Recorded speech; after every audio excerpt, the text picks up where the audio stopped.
Hello বন্ধুরা, আজ থেকে পিএম কিষাণ থেকে শুরু করে বিভিন্ন প্রকল্পের টাকা বাড়তে চলেছে। হ্যাঁ, 4টি প্রকল্পের টাকা কিন্তু আজ বাড়ানো হবে এবং আজকে কিন্তু রয়েছে বাজেট প্রকাশ। হ্যাঁ, 2025 সালের বাজেট আজকে পেশ করা হবে। অর্থমন্ত্রী নির্মলা সীতারামন আজকে বাজেটে কোন কোন প্রকল্পের টাকা বাড়ায় সেই প্রকল্পের আপডেট আজকের এই ভিডিওটিতে আপনাদের জানাবো। এছাড়া কোন কোন প্রকল্পের কি নতুন নিয়ম চালু করা হবে সেটাও কিন্তু এই ভিডিওতে আপনাদের জানাবো। তাই যারা ভিডিওটিতে ক্লিক করেছেন ভিডিওটি না টেনে শেষ পর্যন্ত দেখতে থাকুন সম্পূর্ণ বিষয়টি জানার জন্য। চলুন তাহলে আজকের ভিডিওটি শুরু করা যাক। তো কোন কোন প্রকল্পের টাকা বাড়তে চলেছে এবং আজকেই কিন্তু রয়েছে অর্থ প্রদানের কিন্তু সেই ডেট এবং আজকেই কিন্তু অর্থ পেশ করা হবে। তো কি প্রকল্পের টাকা বাড়বে সেই লিস্টে কিন্তু আপনাদের দেখিয়ে দিচ্ছি। দেখতে পাচ্ছেন প্রথমে বলা হয়েছে যে কি বাড়তে পারে। প্রথমে বলা হয়েছে যে পিএম কিষাণ সম্মান নিধি যোজনার অনুদান দ্বিগুণ হতে পারে। তো পিএম কিষাণ নিয়ে আমরা জানবো। এছাড়া কিন্তু জানবো আমরা গ্রাম সড়ক প্রধানমন্ত্রী যে যোজনা রয়েছে সেটা। এরপর রয়েছে আয়ুষ্মান ভারত স্বাস্থ্য সেবায় যেটা কাজে লাগে। তো সমস্ত বিষয় কিন্তু আমরা এই ভিডিওটির মাধ্যমে দেখে নেব। তো সবার প্রথমে দেখতে পাচ্ছেন 1 নম্বরে কিন্তু বলা হয়েছে যে পিএম আবাস যোজনা বাড়তে পারে ভর্তুকি এবং সহজ হবে ঋণ প্রাপ্তি। তো বলা হয়েছে মধ্যবিত্ত এবং নিম্নবিত্ত পরিবারের জন্য সবচেয়ে গুরুত্বপূর্ণ প্রকল্পগুলির মধ্যে হলো অন্যতম আবাস যোজনা, প্রধানমন্ত্রী আবাস যোজনা প্রকল্প। সরকার এই প্রকল্পের মাধ্যমে সাধারণ মানুষের জন্য সাশ্রয়ী মূল্যে বাড়ি নির্মাণের সুযোগ করে দেয়। এবার বাজেটে এই প্রকল্পের ভর্তুকির পরিমাণে আরও বাড়ানো হতে পারে। তো এরপর আমরা দেখে নেব যে কি সুবিধা আপনারা পেতে পারেন। দেখুন বলা হয়েছে কি সুবিধা বাড়তে পারে। তো এরপরে বলা হয়েছে যে সাবসিডি বৃদ্ধি, অর্থাৎ সাবসিডি কী পাবেন। সরকার বাড়ি করার ক্ষেত্রে ভর্তুকির পরিমাণ আরও বাড়াতে পারে, অর্থাৎ বাড়ি করার ক্ষেত্রে যেই টাকাটি দেওয়া হয় সেই টাকার থেকে আরও বেশি টাকা আপনারা পেতে পারেন। এরপরে বলা হয়েছে ঋণ প্রাপ্তি সহজীকরণ, অর্থাৎ বলা হয়েছে যে ব্যাংকের আর্থিক প্রতিষ্ঠানগুলির মাধ্যমে সহজ শর্তে ঋণ আপনারা যে ঋণ নেন সেই ঋণ যাতে আপনাদের শোধ করতে পারেন এরকম কিছু একটা নিয়ম চালু হবে। এরপর বলা হয়েছে নতুন উপভোক্তা অন্তর্ভুক্তি। পিএম আবাস যোজনা প্রকল্পে নতুন আবেদনকারীদের জন্য কিছু শর্ত সহজ করা হতে পারে। তো এগুলো গেল আবাস যোজনার ক্ষেত্রে। এবার আমরা দেখে নেব পিএম কিষাণ সম্মান নিধির ক্ষেত্রে। তো 2 নম্বরে দেখতেই পাচ্ছেন বলা হয়েছে পিএম কিষাণ সম্মান নিধি যোজনা বার্ষিক অনুদান হতে পারে দ্বিগুণ। তো কি বার্ষিক অনুদান দ্বিগুণ হবে চলুন আমরা এটা এবারে দেখে নিচ্ছি।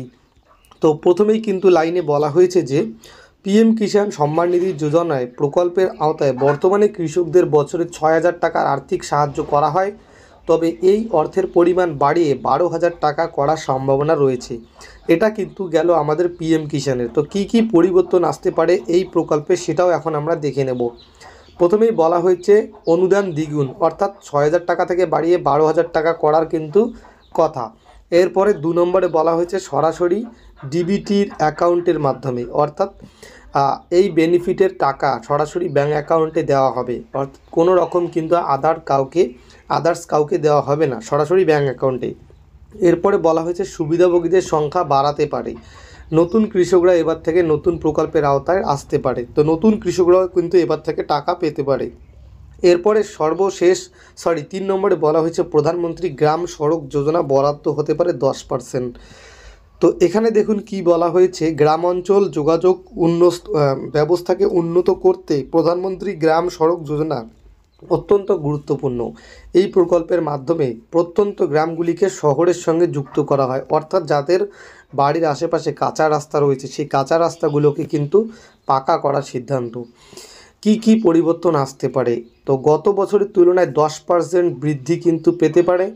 এরপরে বলা হয়েছে সড়ক উন্নয়ন এবং নতুন রাস্তা নির্মাণে জোর দেওয়া হতে পারে। গ্রামীণ অর্থনীতি আরও চাঙ্গা হবে, কারণ পরিবহন ব্যবস্থা উন্নতি হলে কৃষিপণ্য আরও সহজ হবে।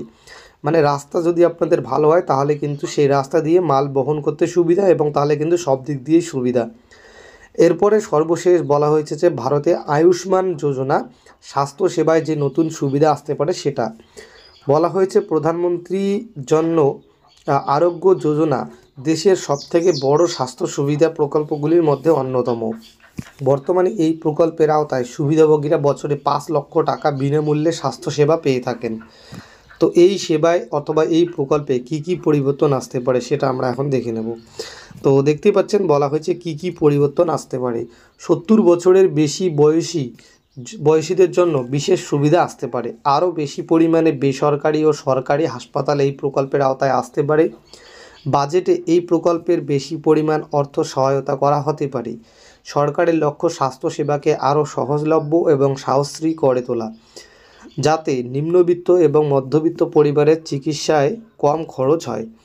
তো বুঝতে পারলেন 2025 সালে কি নতুন বাজেটে পেশ করা হতে পারে, সেই বিষয়ে কিন্তু আপনাদের দেখালাম। এরপরে বলা হয়েছে 2025 সালের বাজেট নিয়ে সাধারণত মানুষের মনে প্রত্যাশা এখনও চরম লেভেলের। বিশেষ করে মধ্যবিত্ত এবং কৃষকদের এই 4টি প্রকল্পের বড় কোনো ঘোষণা আসলে দেশের অর্থনৈতিক ইতিহাসে প্রভাব পড়বে। এখন দেখার বিষয় 1 ফেব্রুয়ারি অর্থাৎ আজকে সরকারের পক্ষ থেকে কোন সিদ্ধান্ত গ্রহণ করা হয়। আশা করি বুঝতে পেরেছেন। আপনারা এই ভিডিওটি থেকে একটু উপকৃত হলে ভিডিওটিতে একটা লাইক করে চ্যানেলটিকে সাবস্ক্রাইব করে দেবেন। দেখা হচ্ছে অন্য কোনো একটি ভিডিওতে। ততক্ষণের জন্য ভালো থাকবেন, সুস্থ থাকবেন। ধন্যবাদ।